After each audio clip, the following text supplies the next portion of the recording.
My name is Kaya Fegased. I'm a speech and language pathologist. A little bit about me. I may not look like it, but I've been in the field for about 8 years. I have been doing oral rehabilitation for 3.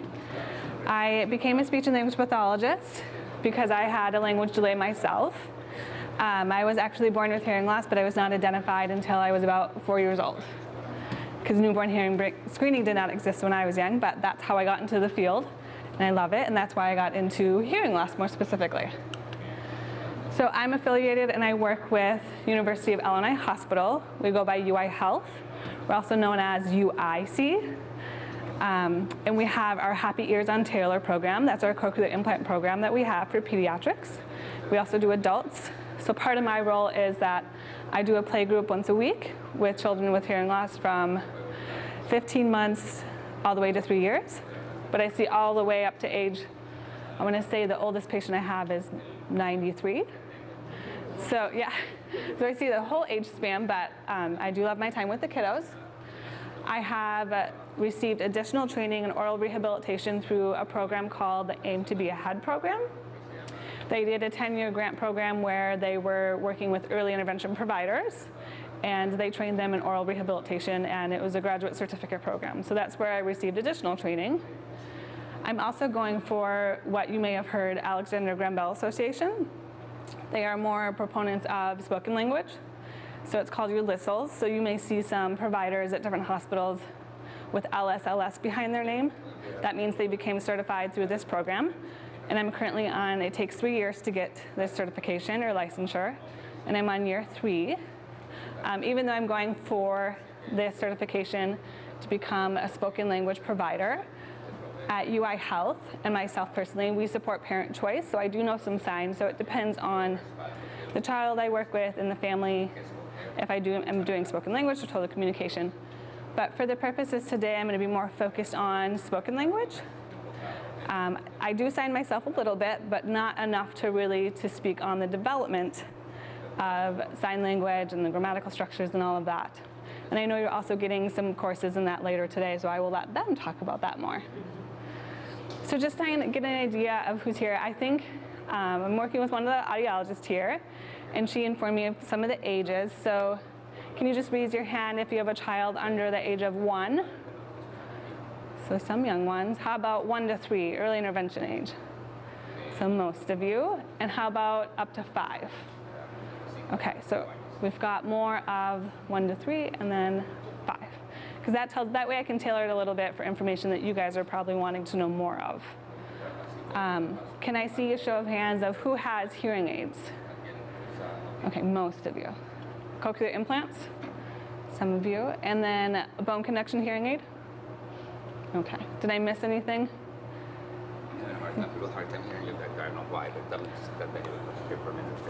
You're having a hard time? Can everyone else hear me? Sometimes I'm having a hard time hearing, but that's okay. Okay. If you have any questions along the way, please feel free to ask. If not, you are more than welcome to ask me on a break when you see me around, or at the end, whatever you're comfortable with. So first I'm going to talk about access to sound. I know we're here to talk about spoken language, but you really cannot consider language development without addressing access to sound. And then I'm going to briefly talk about communication modalities, because I know you're getting that more later today. And then I'll talk about rationale for intervention, and then spoken language listening strategies. So when I talk about access to sound, I'm going to be talking about critical information that's important for your providers, looking at the audiogram,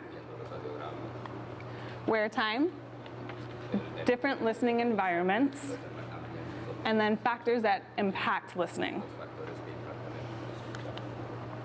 So as a provider, when I walk in the door or when they walk in the door to see me, either way, there's a lot of information I'm hoping to gather. However, I understand that sometimes the parents do not have all of this information, and I just ask that parents do the best they can in providing this information. Sometimes I will have them sign paperwork so I can get reports directly myself from the audiologist or have them get it.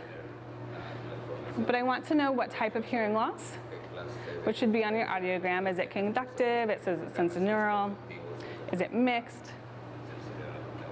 Age of onset. So this is important. Were they born with it? Did it progress later on?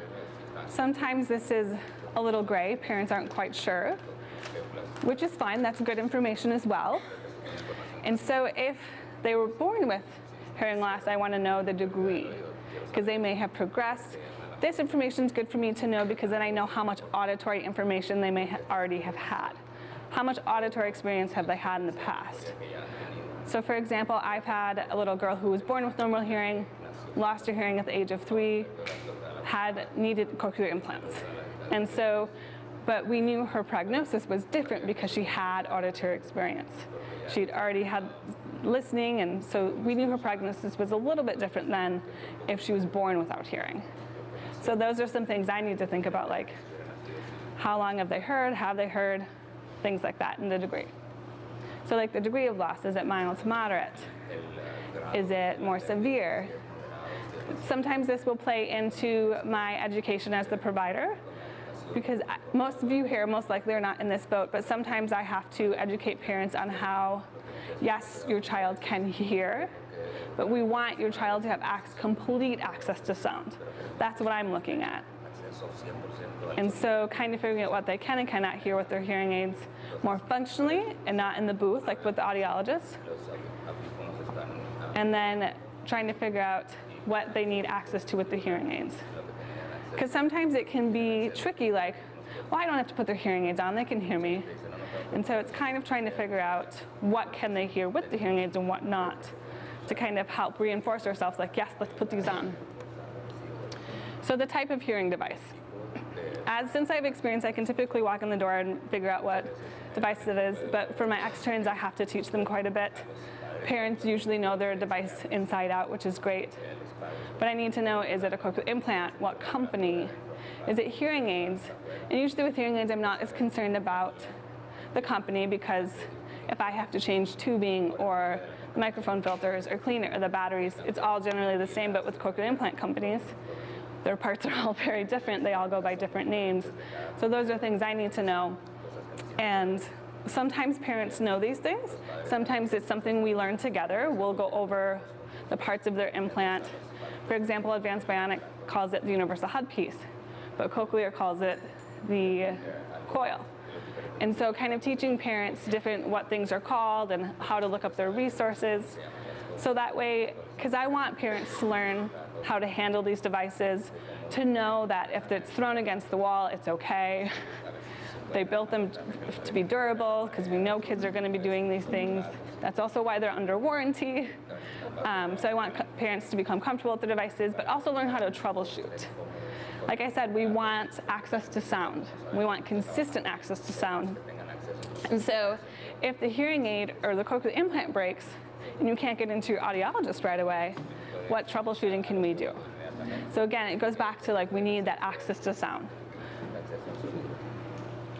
So like I was saying a little bit before, the course of the hearing loss, is it progressive? Has it gotten worse over time? Has it been stable? It just gives me information on what they can and cannot hear and the auditory experiences they've had. And then, of course, I would like to see the audiogram to see what their access to sound is like. So here's an audiogram. I know you guys have all seen this. The older your child is, the more versed you are in the audiograms. The younger your child, maybe not so much. But just remember that I went to school for speech and language pathologists for years, so did audiologists, and learned how to read this. So it takes time, but that's part of your provider's role as well, is to help you guys understand this over time. So at the top is pitch. 125 is low pitch, all the way to 8,000. And then loudness, decibels. Starts very quiet and then it goes very loud, as you can see by the meaningful sounds on the audiogram. And so I don't know if you can see this very well, but the top one is purple. That would be more mild to moderate. So this child, I would be more concerned about how they're hearing in noise. As you can see, they do pretty much have complete access to that speech banana that we call. So that gray part, it kind of looks like a bean. We call that the speech banana. That's what I'm looking for. That's what I want to see they have access to. So the green one is more mild to moderate. And so I know this child's going to be able to hear quite a bit. but speech is not going to be clear to them. And one thing I may also consider is that they struggle with more the high frequency sounds. And so when they don't have access to high frequency sounds, their grammatical development may be more difficult. So for example, something like you may look at 5-year-olds, something we want to see for them. We want to see present progressive. We want to see regular past tense. We want to see plurals by the age of 5. Those things are, those morphemes, they're at the ends of words. We know at the ends of words, it's harder to hear. It's not as loud, less salient. And so grammatical development for kids with high frequency loss without hearing aids is going to be more difficult. They're going to have a hard time hearing the S at the end of words, the ED at the end of words, ING at the end of words. So it can impact grammatical development. So like these kids may learn words, they may be able to hear, but as they get older and hearing gets more complex and more difficult, and language is more complex and difficult, that's when we maybe start to see a breakdown. And that's why, as a provider, like sometimes I'll specifically address that, just to make sure that's something they acquire. So the orange one is more moderate to severe. So this child, I know, again, they're going to be able to hear some loud sounds. They're going to hear some speech, but it's very unintelligible. So with their hearing aids, they may get enough access to sound, maybe not. But that's why I'm going to want to see an audiogram from the audiologist of a hearing test without their hearing aids and a hearing test with their hearing aids. And hopefully not just one, hopefully they repeat it and show over time that, yes, this is for sure what they're hearing. I know you guys go to the audiologist over and over and over and over again, but they want to make sure they're getting the same results over time. And so that's why we keep bringing you guys back. But this child, the orange one, may need cochlear implants. And so that's a child that we would watch more closely. And then this one is more profound. So it's most likely that child will need cochlear implants. So there's a lot I can learn from the audiogram. But when parents tell me, oh, they heard the door, or they heard an airplane, I'm like, great, that's great. They have auditory experience. Can they hear speech? Can they hear this speech banana? And so that's what I'm concerned as the speech and language pathologist, because it's hard for me to address spoken language development when they don't have access to that speech banana. So wear time. I'm guessing since you guys are here, it's not a big concern. You know that your audiologist will plug in that hearing aid or that cochlear implant every time you go. Most of them, not all of them, to see how long they're wearing them. And we kind of are, I mean, not all parents, but sometimes they'll be like, oh, it's 6 hours, we really need it up. Really, I mean, why do we harp on this? Research is really supporting that wear time is one of the biggest indicators of language outcomes. And so we say eyes open, ears on. Of course, this excludes bath time or swimming unless you have protective water equipment.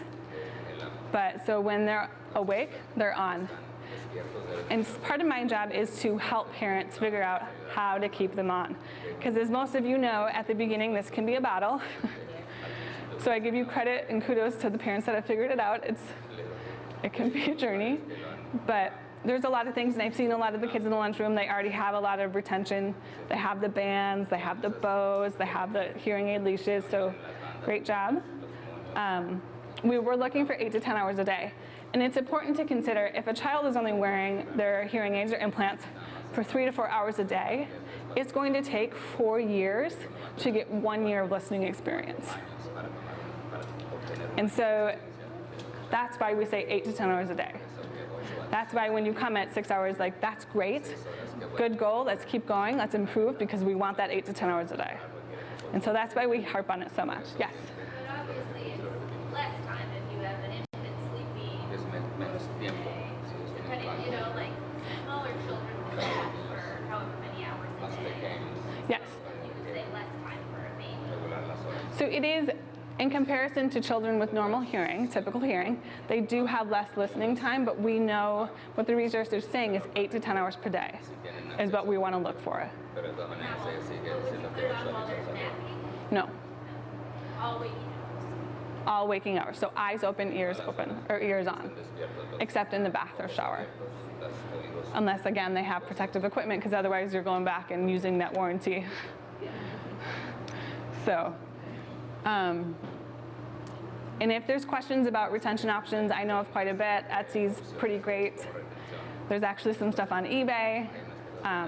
There's a lot of headbands. I've had a lot of parents just figure it out themselves with headbands from Walgreens, so there's a lot of different options. So one thing to think about that I educate parents on quite a bit is that different listening environments. And so in a quiet environment, one-on-one, it's going to be much easier. So when I have a parent tell me, oh, my child understands me at home, they're like, okay, like, is it just the two of you? Is it a bunch of kids running around? Is the TV on? What does that look like? So that way I can get an idea of where they're succeeding and where they need more help with. What can we improve upon? So we know that background noise makes it more difficult to hear. And so in restaurants, or maybe at home if the TV's on, or the radio is on, it's going to be harder for that child to pay attention and to hear, to understand spoken language. So in therapy, of course I do therapy in this quiet little room, but eventually, once the child masters skills in quiet, I'm going to purposely turn on the radio. I'm going to challenge them. But at first, we need to do it more in quiet. So reduce that background noise as much as we can. Another thing, yes? I have a question about that. Every time we go to like a restaurant or something like that, Yes. our son freaks out until his hearing aids get taken out of his ears. He'll just scream and cry. So what's your recommendation on that? Should you not take them out? Should you take them out? What? So that's a hard question to answer, but I'm going to do my best. So when a child wants to take their hearing aids out or their implants off because it's a loud environment. So as an audiologist or speech and language pathologist, we really want the kids to bond with their devices. Because if they don't bond, they're not going to wear them. And so I have one patient who at hockey games, she takes off her hearing aids because of the loud buzzer. And I told mom, I was like, look, if that's the only place she's taking them off, and as soon as you leave, she puts them on, great. I'm like, as long as she's understanding you while she's there and she's safe, great. But you don't want them going their whole life not wearing hearing aids at a hockey game or at a restaurant.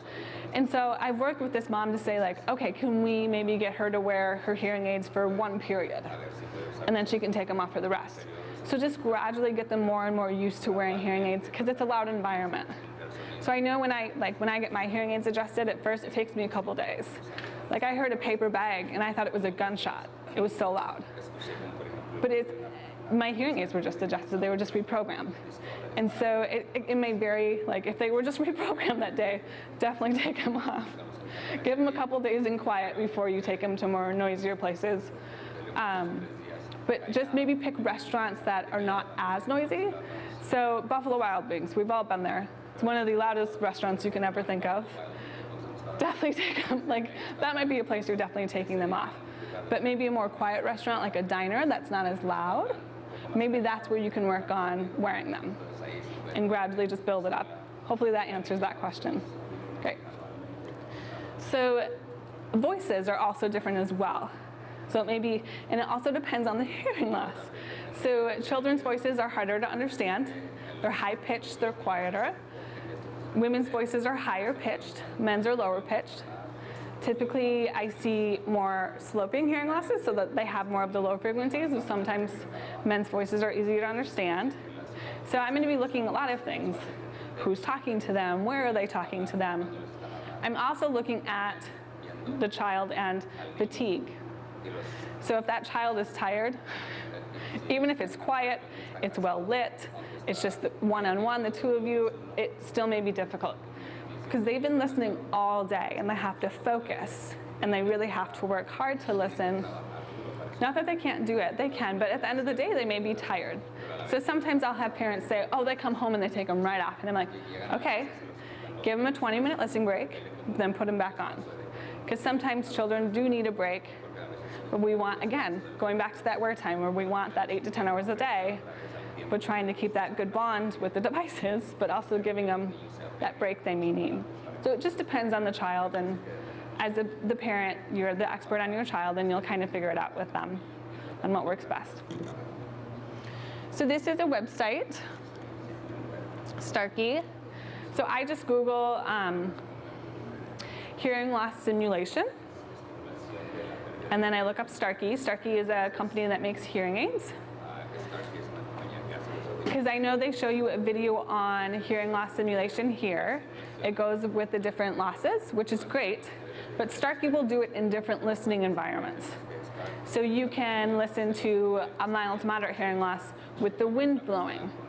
How does that compare to listening in a noisy restaurant? How does speech sound different? So as the parent, it kind of gives you an idea of what they may be hearing, what it sounds like to them. So things that impact listening. When I'm first working with a child, I'm going to be working on distance. So if you're at home and you're calling your child from another room, they may not hear you. I also have some parents say, well, they're 5. I don't really know if they're listening to me because they can't or because they don't want to. I was like, well, you're with every parent there. That it might just be behavior, but sometimes it's not going to be behavior. Sometimes it's going to be more, they're 5. And it's hard to comb that out, but with time and the parent, you should be able to figure it out. But we want to start with working with the child in quiet within 3 feet. So we do this 3, 6, 9. So we want to work on a skill within 3 feet. Once they've acquired that, then I start working within 6 feet and then 9 feet. So for example, some children, I'll work on localization of sound. So I'll work on them being able to find sound what side it's on. Some children need assistance with that, some don't. But first I'll do it within 3 feet. Do they know that the sound is on their right? Will they look toward the right? And once they've acquired it within 3 feet, then I'll do it within 6 feet, and then 9. And one reason I work on localization is for safety, because I want them to know if they're out on the street where that sound is coming from, where that car is coming from. That's just an example of when I use the 3 to 6 to 9 distance factor. So other things, like I was saying before, that makes it difficult to hear is background noise. So we know that in a steady state environment where it's quiet, it's the easiest to hear. Sorry, I'm hearing feedback, so I'm trying to walk around to like reduce the feedback for you guys. So let me know if it's bad. So random environmental sounds, it's novel. So sometimes when I have a child who, more so for cochlear implants, but when they get the cochlear implants and it's a new novel sound, they'll turn for it. Beautiful head turn. But as soon as we do it 5 times, they're like, yeah, I'm over that. They're more interested in these random, novel, new sounds. So they're going to pay attention to that more. If there's a little bit more noise, you may see them responding to that more. Then uninteresting speech. They're going to listen to more speech, but maybe not understand it. That's what they're going to pay attention to in noise. And then it's even harder to listen to interesting speech and really understand what someone's saying in noise. So you go from a steady state environment is the easiest. Random environmental sounds is a little bit harder. Uninteresting speech, which maybe they're understanding, maybe not. Even a little more harder, but the hardest is interesting speech and noise. Any questions on this? So going back to the restaurant, one thing I'll do is that I will pick, so something that may help your child is picking booths, because booths will block the sound. I also will pick speakers. I'll try to find the speakers in the restaurant and sit away from them. So that way I'm not by the music, because we know most restaurants like to have music. I also will not personally choose to go to restaurants that have dark lighting. I mean, with children, usually they have great lighting, but as an adult, not always. The reason for that is a lot of children learn how to lip read naturally, and so they need to see the face. And so they need to have light on the face. And so that's why I like to pick restaurants that not as loud, maybe less music, well lit. Booth, I try to sit myself in a corner. So that way, that's just, so there's positioning things you can do, because you can't always control the environment. You can't always go to the restaurant and be like, turn that sound off.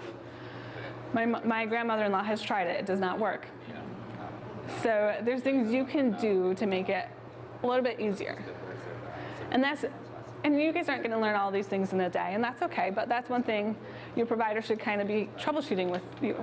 So if you go to your provider and say, look, we went to this flea market and it was horrible, they weren't listening, And then your provider can work with, okay, what can we do? How was it listening? Was it being four? What was it? How can I help you troubleshoot this? So that way your child is succeeding outside of therapy as well, and kind of practicing listening and language outside of therapy.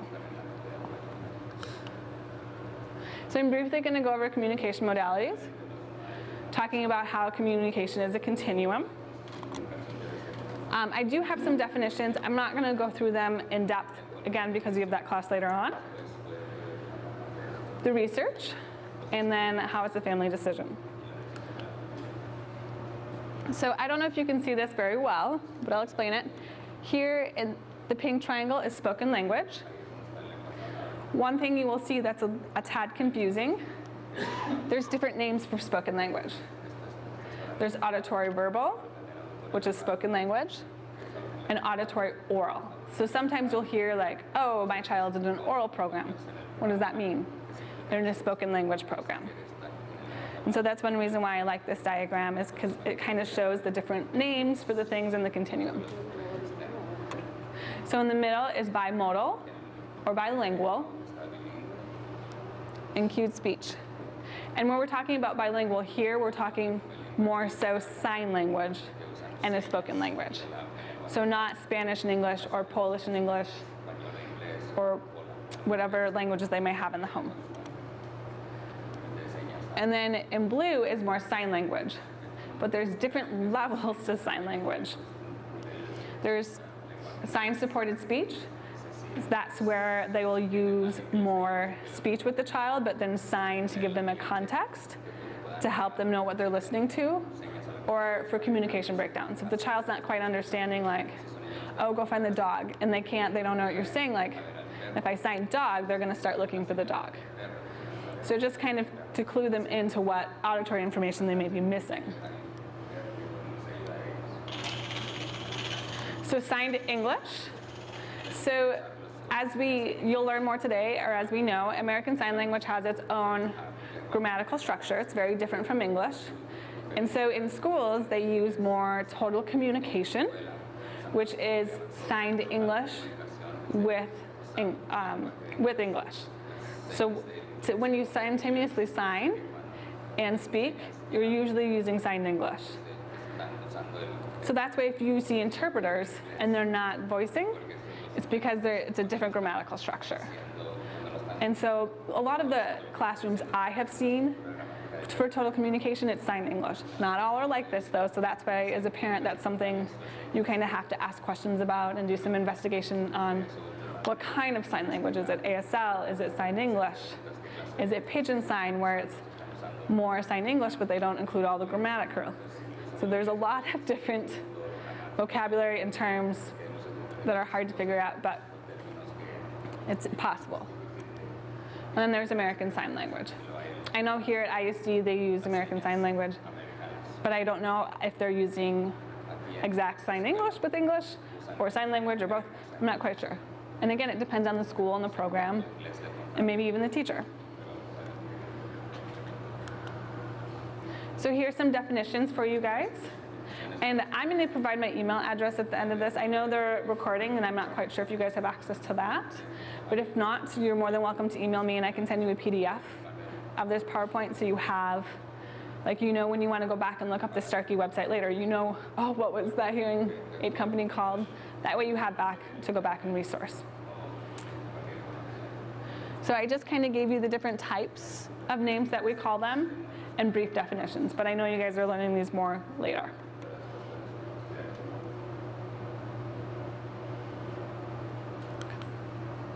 So it's really, as a provider, when parents ask me, what should we do? It's really a parent decision, and it's my job to kind of provide you information on what modality is. But when parents ask me about the research, that's a more difficult question. For myself, I love to research and figure out and make a very informed decision, and that's what I'm trying to help the parents do. But the research out there kind of supports both. And so it's very hard to answer that question as a provider, like, well, what does research say? I have some research that really supports spoken language. I have some research that really supports just access to language, really giving them access when they don't have hearing aids or cochlear implants. You're still giving them language, you're signing with them. So it really depends on the research and what you're looking at. So it's a very difficult question to answer as a provider, and I know it's frustrating as parents. What's the research say? And there's not a definitive answer. But again, as a provider, we help kind of give the information, guide the parents through their decision, and then be supportive. But one piece of research I really like to come out is it's from ASHA, American Speech and Hearing Association. That's who gives speech and language pathologists and audiologists their credentials. And so research came out for them, and they're saying that children who are deprived of language, they're not delayed, but they're deprived, which leads to a delay. So these children that are just given access to language have better outcomes. So what does that mean? In this article, it kind of depends on the degree of loss. Are they getting hearing aids early, at 3 months, 6 months, and so they're not being deprived? Or if they have a more severe loss, are they getting sign language? And so this is from an article from ASHA that really supports just giving that child language in whatever way that they have access to. And for those of you that might not know, CI means cochlear implant.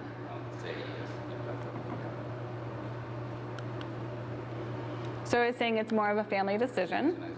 But one thing I think it's important to consider is that your decision is not set in stone.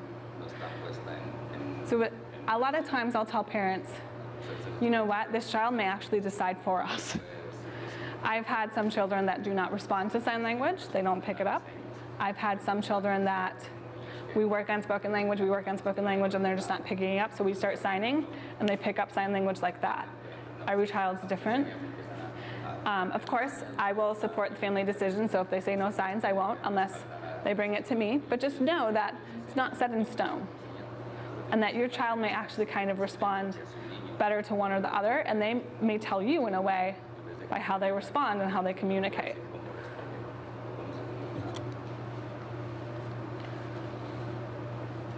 And this may also develop, their communication style may also depend on the environment they're in. In a quiet environment, spoken language may be fine. In a noisy environment, they may need you to just sign to clue them into the context so they can follow the conversation. So it'll vary for every family, and it'll vary for every child and every environment. Any questions on this one?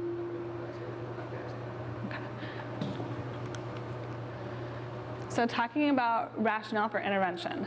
Now, a lot of your children, I'm assuming, since you're here, are in some form of intervention. Sometimes it's hard to get speech and language therapy services. The child may age out of early intervention and may struggle to get speech and language in schools.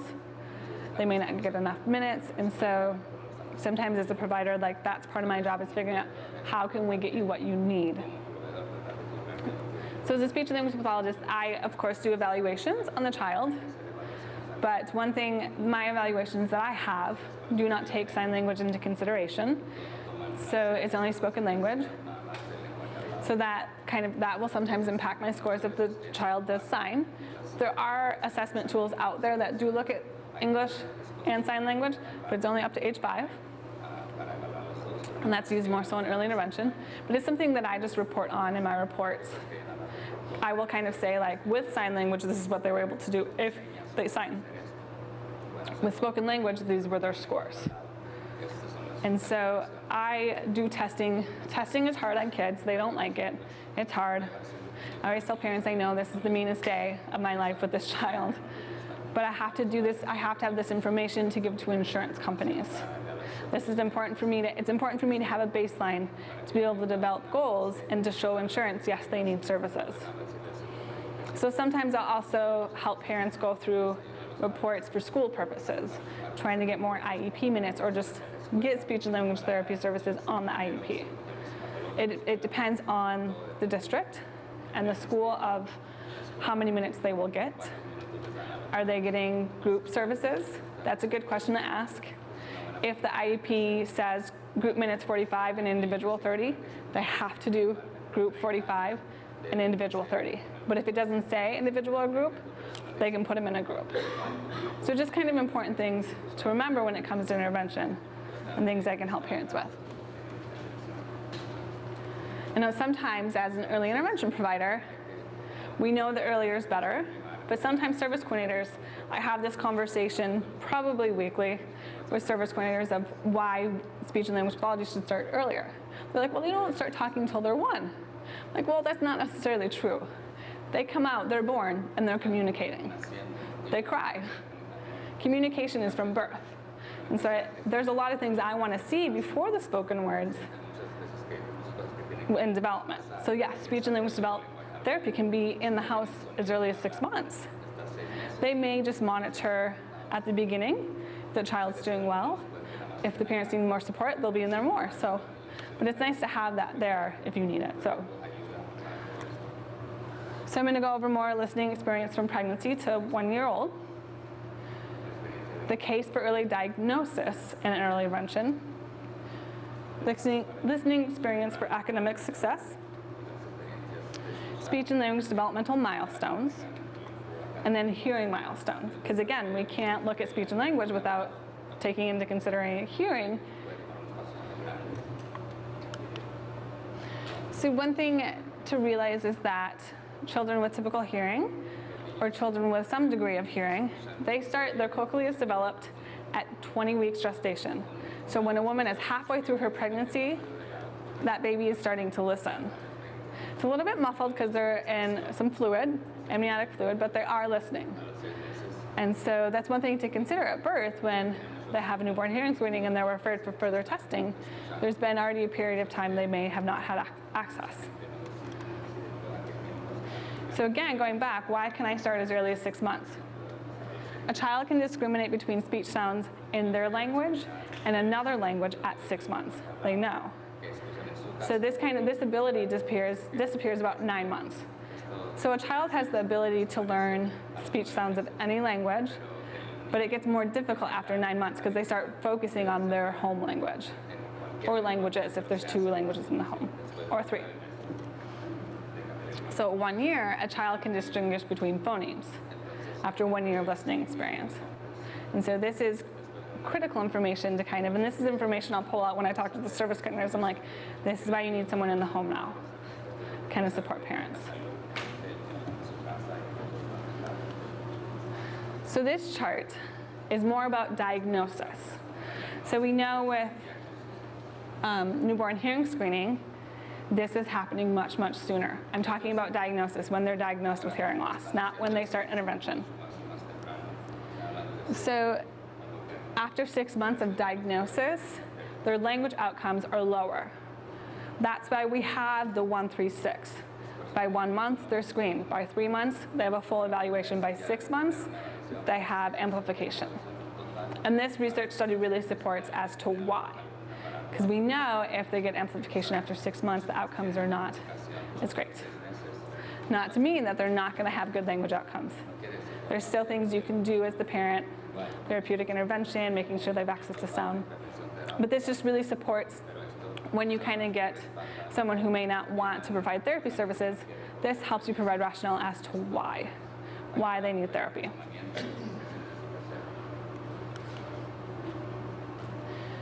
So we know that language deprivation, so not having complete access to language, whether that's through sound or sign or whatnot, that's going to most likely lead to a delay in speech and language skills.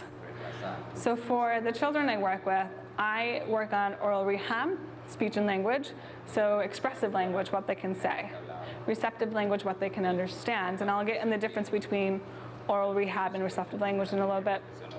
I may be working, if the child's a little bit older, articulation.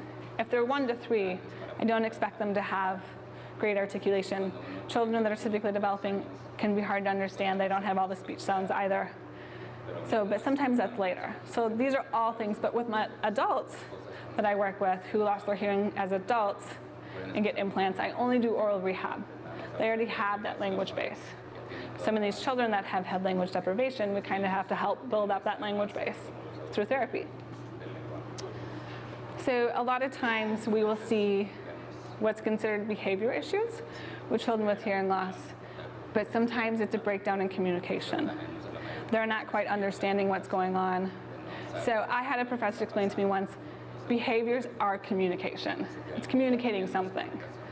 And a lot of times with the kids I work with, it's frustration because they can't tell you or they don't understand. But like when I have a child hit me in therapy, like the parent's like, oh my gosh, I'm so sorry. Like they're just communicating. They're trying to tell me something. Like I'm not upset. They're either frustrated or they're trying to get my attention, or this is how they communicate. So we just have to shape this into something functional. And that's hitting because we can't have them hitting at school or with other adults who may not understand that that's just sometimes how kids communicate.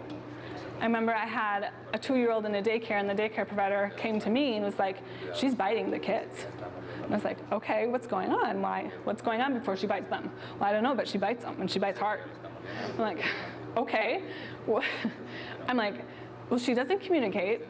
She does sign, but she's not talking. So are these kids taking the toys from her and she's biting them to say, no, that's mine? And they're like, well, I don't know, maybe. And I'm like, that's her communicating to that child, no, back off, that's my toy. I may not be able to tell you, but you're sure as heck gonna know, that's mine. And so that's why I look at behavior as a communication modality. But a lot of times you'll kind of hear that like there's behavior issues related to the hearing loss. So, and this can also lead, we know that language is the basis for academics. So up until 3rd grade, we're learning how to read. But after 3rd grade, we read to learn. So we need that good basis of language skills to kind of feed into that literacy skills. We know phonemic awareness skills, which comes from language and auditory experience, really feeds into literacy. And so there can be academic delays. So one thing that I don't have specifically in this PowerPoint, but with children with hearing loss, children without hearing have incidental learning.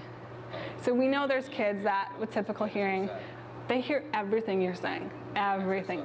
And sometimes children with hearing loss hear quite a bit as well. But they have what's called incidental learning. They're picking up things in their environment naturally on their own. Children with hearing loss don't always have this, because they don't always have access to sound, because it may be noisy or what have you. And so that's why sometimes when I'm looking at literacy or language, I'm looking at vocabulary, because kids are not picking up all those words as maybe they should be with hearing aids or cochlear implants. And so I will specifically teach kids different vocabulary to keep that up, because we know vocabulary translates into literacy and into academics. So, and going back to what I was saying, when child would have high frequency loss, I'm going to specifically teach the S in plurals. I'm going to teach them to pay attention to that, because they don't have what's called that incidental learning. Any questions on that? So for example, in the listening and spoken language strategies, which I'll go over more this afternoon, will kind of give you a better idea of how do we do this. So for example, like if I'm trying to teach a child the vocabulary concept of heavy, this is something we know children should have an idea or a concept of at a certain age.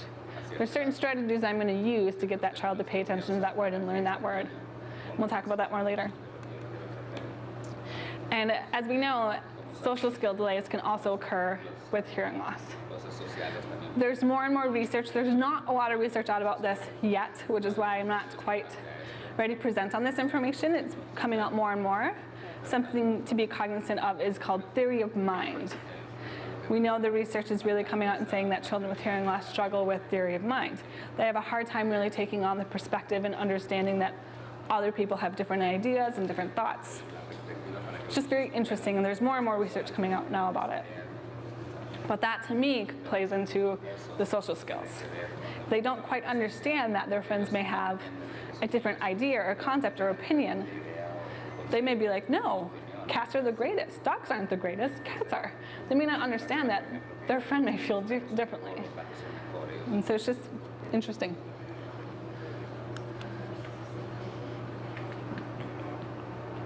So one thing to keep in mind about speech and language milestones, you can look this up online and be like, well, this chart says this, and this chart says this, and this website says this. There is a little bit of variability. It's a continuum. So just keep that in mind. So I took a variety of charts and put them into one and tried to make it so it's more concise. So for example, I know there's a handout on the table over there that kind of goes over different speech and language milestones, and it may not match this and be like, what the heck? But there's just different information, but usually you're gonna see it very closely. If I have something at 0 to 3 months and they have it from 3 to 6 months, just know it's on a continuum. And so when we do evaluations, that's why we're looking for a % of delay or a big enough delay, because we know children are gonna vary a little bit, which is normal.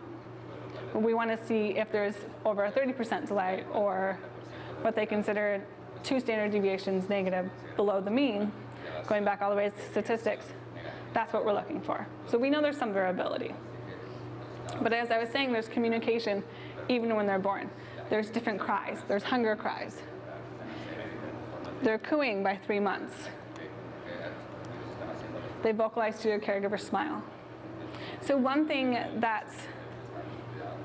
why I think early intervention is better, of course.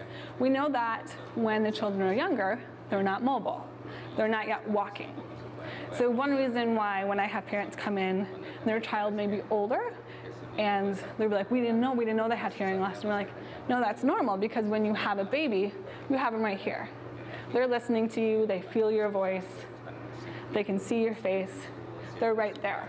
There's nothing competing with that sound. They can feel it, see it.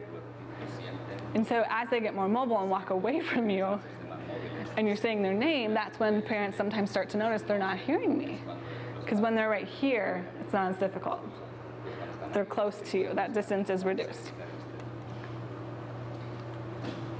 They should be making open vowel sounds when they're cooing at 3 to 6 months. They should be starting to babble by 6 months. But there's different kinds of babbling.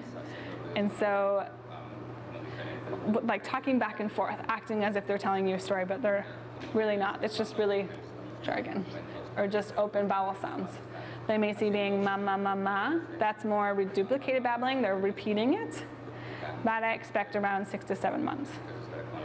So if I don't see this at 8 months, I'm like, okay, something we need to monitor and keep an eye on. I'm not quite alarmed quite yet.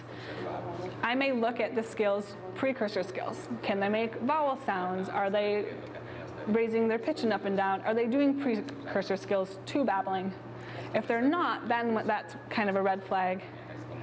But if they're doing all those things but not quite yet babbling, I'll be like, it's probably coming. And so that's why we have, again, some variability, and that's okay. So, yes?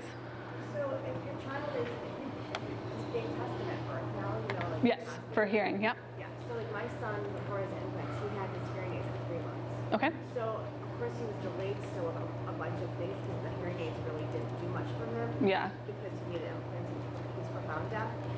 But when in the beginning, when you're first don't know what's going on and never been in that situation before, so he had the hearing aids at 3 months. Mm-hmm. But if they are working for that child and they're not profound, say mild to severe or something, at what point then do you count that as like your starting point to allow them to look for babbling and all of these progressions? You know what I'm trying to say? So I think what you're referring to is hearing age. When do you consider their hearing age? And this is going to vary by provider. Personally, I think when they have complete access to sound. When I have an audiogram that shows me the aided testing shows that they have access to that speech banana, that's when I'm going to consider it. But some people will, like, when that device is turned on, that's their hearing age. So it'll vary by your provider. And as a provider, I'm cautious of that when I'm reading someone else's report and they say, oh, 6 months of listening experience. I'm going back and I'm looking into the report and I'm like, oh, they were turned on, initially activated at six months ago. But we know that you cannot turn that implant on all the way right away. You've got to gradually build it up. So a lot of times with children who need cochlear implants, we'll consider their listening age when they're initially activated. But they did get some auditory experience with those hearing aids, potentially. Depends on the degree of loss. The more profound, the less likely. But even some environmental sounds, they have that auditory experience. Because we know that there's research that's saying the most crucial brain development, which is why we say earlier is better, is from 0 to 3 years. That's when the brain is the most primed to learn language. That's when it can do the most reorganization and development, especially in regards to language. And so the auditory pathways, which are on different sides here, if you don't develop that, you're going to lose that, what we call real estate. All their skills are going to take up that space in the brain. So one reason why adults who are born deaf are not implanted as adults is because that auditory space is already taken.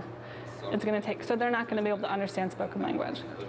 So that's why we push earlier is better. But yes, going back to your question. But if a child has hearing aids, I may consider, but they maybe their audiogram's not great. They have ADA testing at 40, 50 dBm, and be like, I'm not really going to consider that 1 month of hearing age. Personally, I wouldn't, so it depends. Yes? What about different, so what if your child is profoundly deaf on one side and then on the other side with the hearing aid can hear? So then we would, if they have normal hearing on that one side, typically their hearing age is at birth. So let's say, I don't know, let's say 8 months was when the hearing aid on the right side started helping her to hear. She still can't hear anything out of the other side. Is 8 months the hearing aid? So I would look at when the hearing aid was on that 1 ear. Okay, so 1 year counts. Yeah. Yes. So if they have unilateral loss, we don't really look at that hearing age as much. It also depends, because some children, that's why you need to see the audiogram, because some audiologists will say, oh, it's a unilateral hearing loss, but they may have like a mixed mild loss in 1 year. And I'm like, no, that's not, I don't consider that a unilateral loss. That does, to me, that they don't have complete access to sound in that 1 year. So if they have complete access to sound in that 1 year, I'm going to consider that their hearing age. If that makes sense. And one thing I have to go over with parents quite a bit is that, why is their hearing age important? Because a lot of times we'll turn the implant on and we'll have hearing aids and they're like, oh, we're doing all this work, and there's nothing's coming out. And I'm like, you have to remember, babies are listening for a year and they're babbling and they're kind of experimenting and playing before we get true words. Now, we don't expect it to take a full year after intervention or hearing devices, because children's motoric skills are different. They're more developed. And so it may not take them as long, but it's just something like, that's why we focus on the hearing aids so much. It's like, we need that input before we get that output. Yes? So like my son, he has a genetic condition which is with progressive hearing loss. Okay. He will continue, he will one day be profoundly deaf. Mm-hmm. We don't have any type of time frame. It could be tomorrow, it could be when he's 80. Yeah. So when it comes to his hearing age, how would that, like if he all of a sudden, like if he was he born with hearing loss? Yes. When was he aided? He got them, it was less than a year ago, Okay. but we still are not having any luck with them. With the hearing aids? Yeah. That's a tricky one to answer, because like you don't know when they had complete access to sound. Right.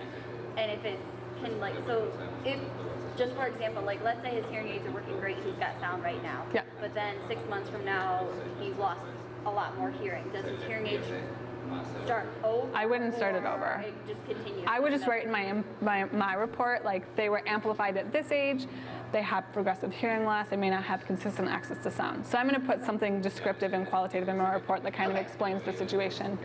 So that may be something you want to see as well. So because I know we put a lot of importance on this hearing age, but there's so many factors to consider. Right. And so a provider should be really putting this information in the report, because hearing age is just not black and white. So yeah. Thank you. Yeah. So I'm not going to go through these in depth because I know we only have a couple more minutes, and I want to save the rest of the afternoon for going over spoken language strategies, listening strategies, and more questions if you guys think of them later. So you guys, if you get this handout later, you can kind of look at it, and you can also look at that handout of speech and language milestones, and you can also Google it. Firstyears.org has great charts, developmental charts for speech and language, motor skills, what your child should be doing when. So some guidelines I go through to parents is like, okay, at 1 year, they should be saying words, single words. And they should also be following one-step directions. 2 years, 2-word phrases, 2-step directions. 3 years, 3-word phrases. And so that's the way, because there's a lot of information to know and a lot of milestones, and it can get a bit overwhelming. So that's what I tell parents to look for. Let's start with words or phrases, or 2 to 3 word phrases, or following one-step directions. Like, let's start there, and then we can kind of build on that. So I kind of focus parents on the main points of 1 word, 1-step directions at 1 year. So I'm looking at hearing aid milestones, and I'll go over this a little bit later. You can hear sound and you can hear language, but you may not understand it. And so that's where oral rehabilitation or auditory skills and receptive language kind of differ. I had a girl that I was working with, she was implanted when she was 10. She could imitate and repeat everything I said, but some of them were questions. I was asking her what, where, when questions. She couldn't answer them. So to me, that told me she's in Africa, and I worked with her in Africa. That's why her language skills are a little bit different. But then I went back to the surgeon and I said, her implant's great. She's hearing. I'm like, now it's language. Now it's that receptive language. She doesn't have the vocabulary. She doesn't understand questions. And so that's where it kind of gets a little bit tricky to kind of delineate, but as your provider, your speech and language pathologist should be able to help with that. So that's one thing to think about, because I know it gets confusing, like, isn't auditory and receptive the same thing? It's both listening. And I'm like, well, receptive, you have to consider language.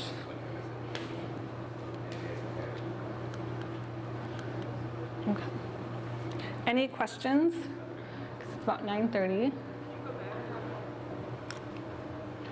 So this one? Yes. My daughter, she has a sensory hearing loss. Okay. She's been going through this since birth, but they actually just told her what it was about maybe a year ago, a year and a half. Okay. And she's been placed with the Baha hearing aid. But I'm more concerned with her speech. Okay. She does talk. She can say words. It's more of the, like you said, the verbs and the adjective with the ing or with the s's. How old is she? She's gonna be 5 this year. 5. How do I get her to get speech classes? Or do I just continue? So one thing, you may get services in school, but sometimes schools will not work on articulation. It varies, again, by school district, because they say they provide speech and language therapy services when it impedes academic success. So if their speech isn't impacting their academic development, they may not work on it in school. Again, it depends on the school district and the resources they have, and that they may not have enough speech and language pathologists to really address those concerns. They're going to start with academic concerns first, because there's a shortage of speech and language pathologists, and the more rural school districts they have many open positions. But what you can do as a parent, if you're not getting those services in school, take them to an outpatient clinic. Summer's a great time to do that. So one way to start with that, call your insurance, because your insurance is going to tell you the providers that are covered within your network. And just because I work in an audiology clinic, some of the audiologists are covered, I'm not. I'm out of network. I don't know why. I know nothing about how insurance works or why, but it's just something to be cognizant of, to realize. Call your insurance, get a list of the speech and language pathologists that are covered. If you have what's called an HMO, managed care plan, where you have to get referrals from your PCP or pediatrician, you're probably going to have to get that before your speech appointment. You're going to have to, my services are prescribed by a doctor. No matter what, I have to have a doctor's order on file. Even if it's a PPO where you can go anywhere you want and you don't need doctor's orders, or you don't need, authorizations. You don't need insurance approval. You just need a doctor's order. You always need a doctor's order. But if you're under an HMO, managed care plan, you need permission from your pediatrician. They have to kind of go through your insurance to get that authorization. But if it's a PPO, you just need a doctor's order and you can go anywhere. So it kind of depends on your insurance plan. But I would start with finding your insurance card, calling the number on the back and saying, I want speech therapy. Is it covered? Where can I go? And sometimes if you have a clinic in mind, they can give you the specific codes that they would bill.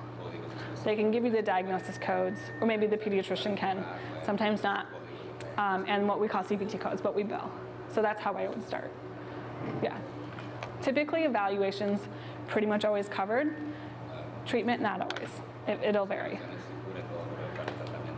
But that's why we have DSCC, because they can sometimes help if your insurance does not cover.